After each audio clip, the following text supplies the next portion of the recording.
Hello guys, magandang umaga yan. So, magsa-service tayo sa Lagro ngayon, Sunday.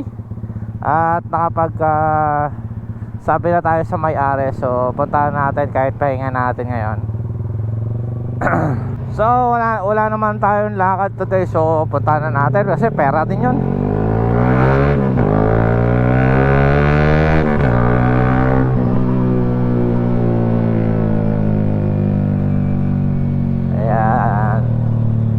Kita din natin yun ngayon. Pambili na ng ulam yun hanggang mamayang gabi. Minor lang naman yung pupuntahan natin. Ayan.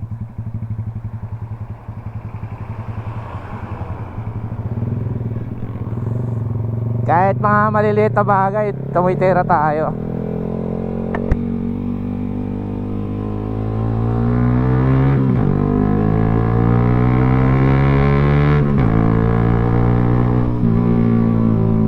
Hindi tayo namimili ng trabaho. Basta kaya natin, gagawin natin.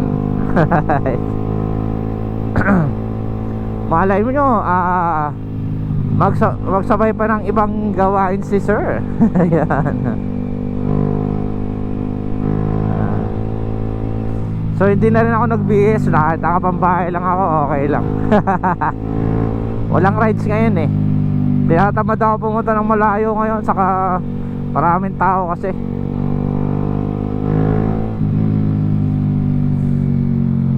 Alright, so gagawa na lang tayo today. Kasi may November 1, sarado yung shop na pinapasukan natin. For sure yan dahil piyestang patay. Ayan.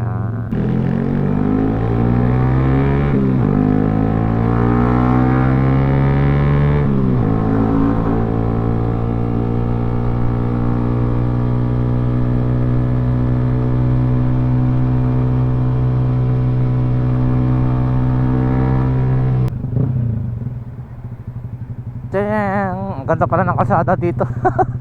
Wala dinaan ako, dapat pala sa kabila pa rin.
Alright, so magkano tayo? Kukuha tayo ng pyesa. Yung valve cover niya, yung valve cover gasket niya is sobrang lambot.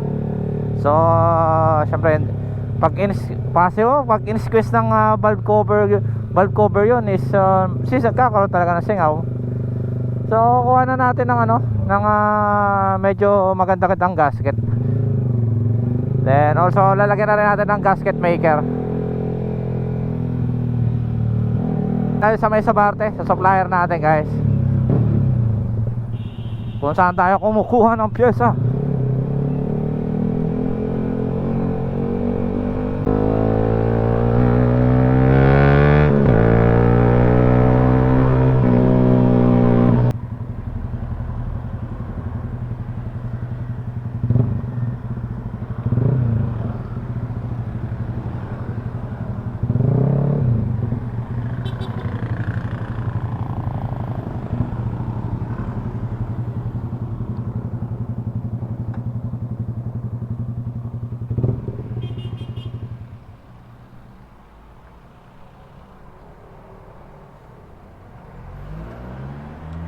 Bios.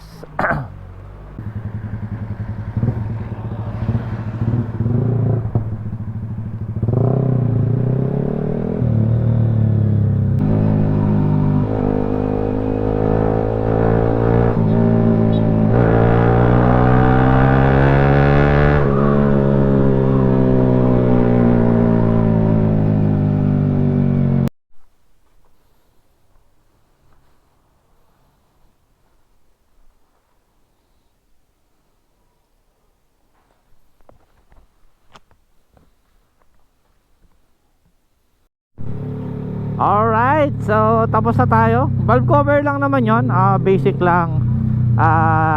Si sir is wala lang time talaga maggagawa. So sa atin pinagawa. Napakamura lang naman ng ano yun. Kaya nyong i-DIY. Tanggalin nyo lang ang mga tornilyo na 10mm. Ayan. Pero unahin nyo muna ang ignition coil, tanggalin. Ayan. After nun yung 10mm dun sa paligid ng valve cover gasket, ng valve cover.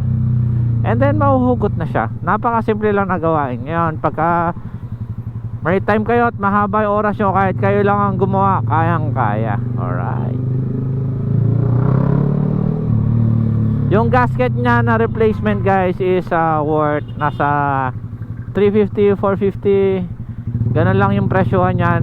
Kayang-kaya ng ating bulsa. So ako naman is naglagay lang din ako ng gasket maker. Pinasadahan lang natin siya ng manipis para at least dumikit ng maayos yung gasket.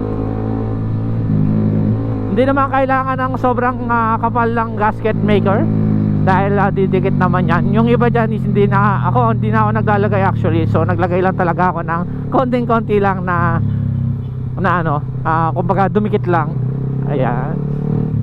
So after that, ibalik nyo na isa-isa, unti-unti yung yung mga tinanggal nyo. Kung ano yung mga tinanggal nyo, balik nyo lang.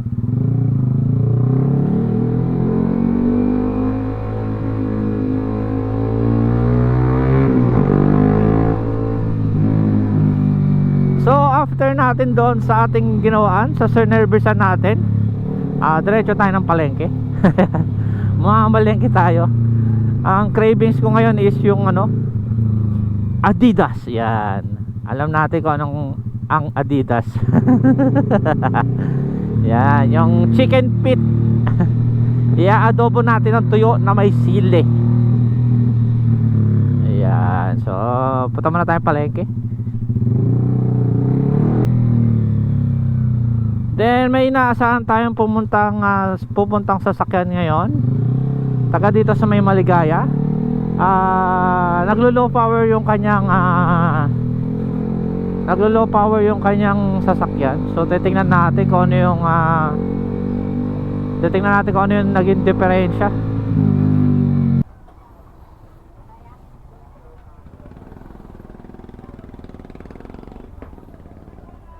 Teo,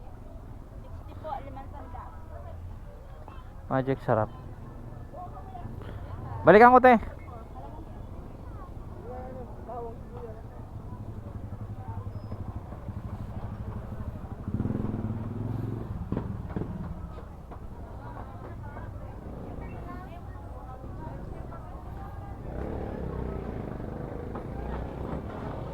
Paano lang te? Madumi kami ko.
dito na lang muna guys. At ako mamamaalam muna.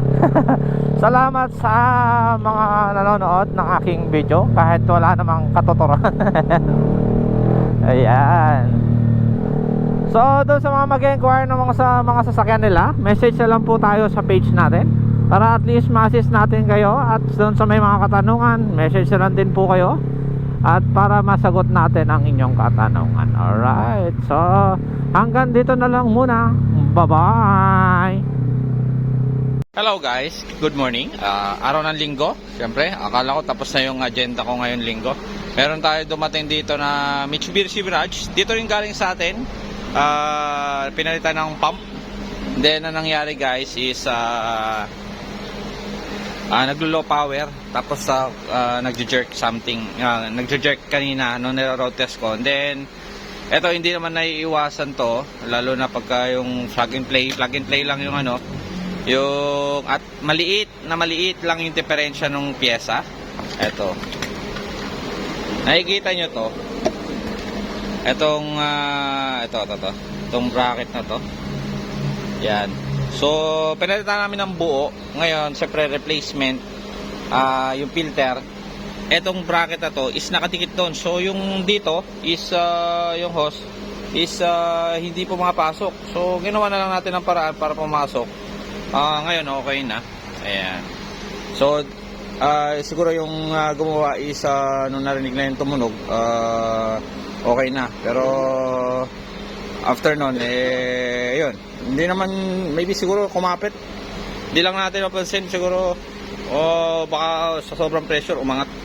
Yan, ito yung diferensya, yung kutlit. Lagi nyo titingnan yung parts, yung pagkakapareho.